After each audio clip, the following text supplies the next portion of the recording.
Now I'm back at the dashboard. If I go into my log, this shows that this was just sent. Here I can flip it open and view what I actually sent out. And again, fully editable, so if you printed it out and it was something wrong, even though it's marked as sent, you can hop in to the log and jump back in, change it some more, whatever you would like to do.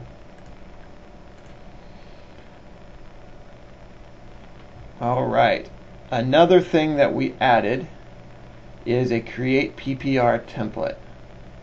Previously you had to open an existing PPR. If you wanted to write your own, you had to delete all the content inside of it, save it as a template. It worked, but it wasn't as intuitive as maybe it should have been. So now we have the create PPR template. This opens up just the basic items. Now you'll notice that it shows up a little strangely on this screen. There are some fields that have the brackets and dollar signs. You don't want to touch those fields. The reason being is that is information that's pulled from our database for your patient. Whoever was the examiner goes here, the physician goes here, their number here, etc. So if you change those, it won't pull from the database. It'll remain for everybody what you type in there. So you want to leave these alone. If you accidentally delete this, besides doing a Control-Z undo, you can actually delete this and say, well, I want to come in here and do the to patient and date. So it's going to look like, insert it, it's back in.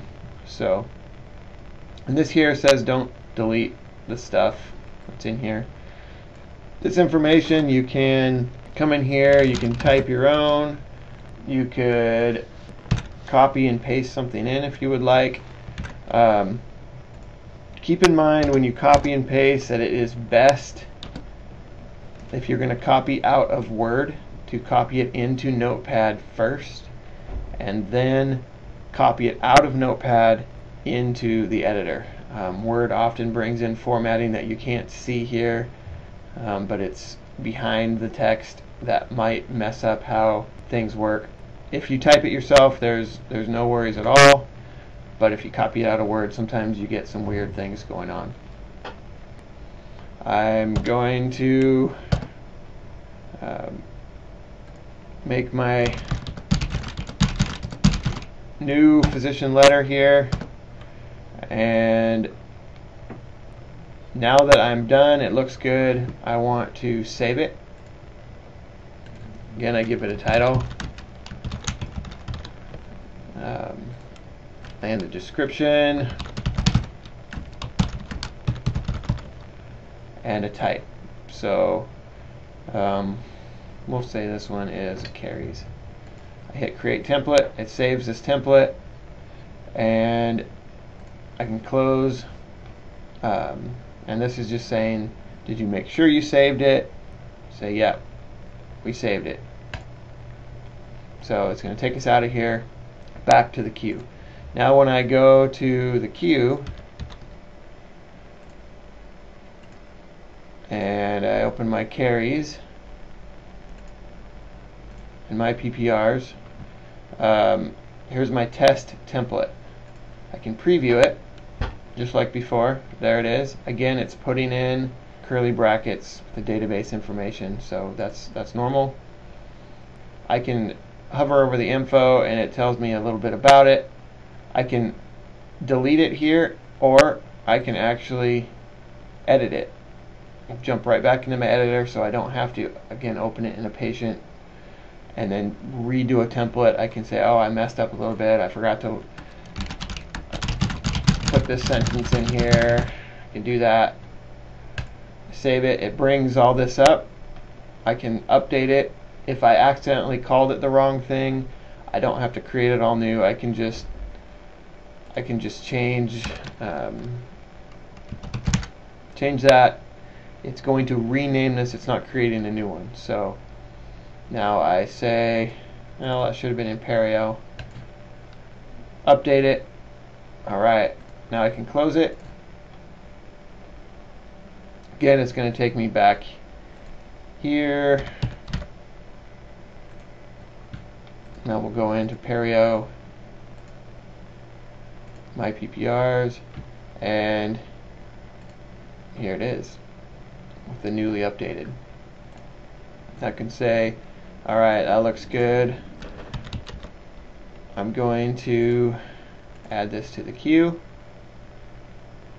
Click continue, and here's my only 2 option menu. Like OK. I'm going to click the edit. Here it is. Now notice all the weird database stuff is gone and the actual names are in here, just like it should. Okay, it looks pretty good. Only one little change I want to make, and that's I probably need to put a little sunglasses smiley guy in here just to round it all off.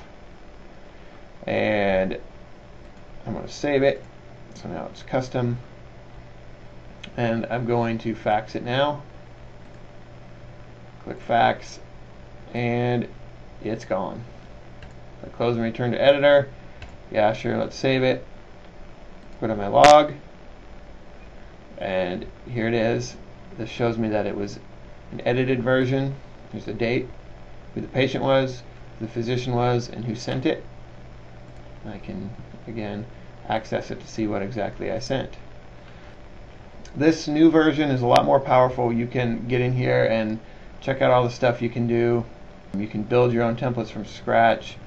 It is a lot better and more robust editor. That is it.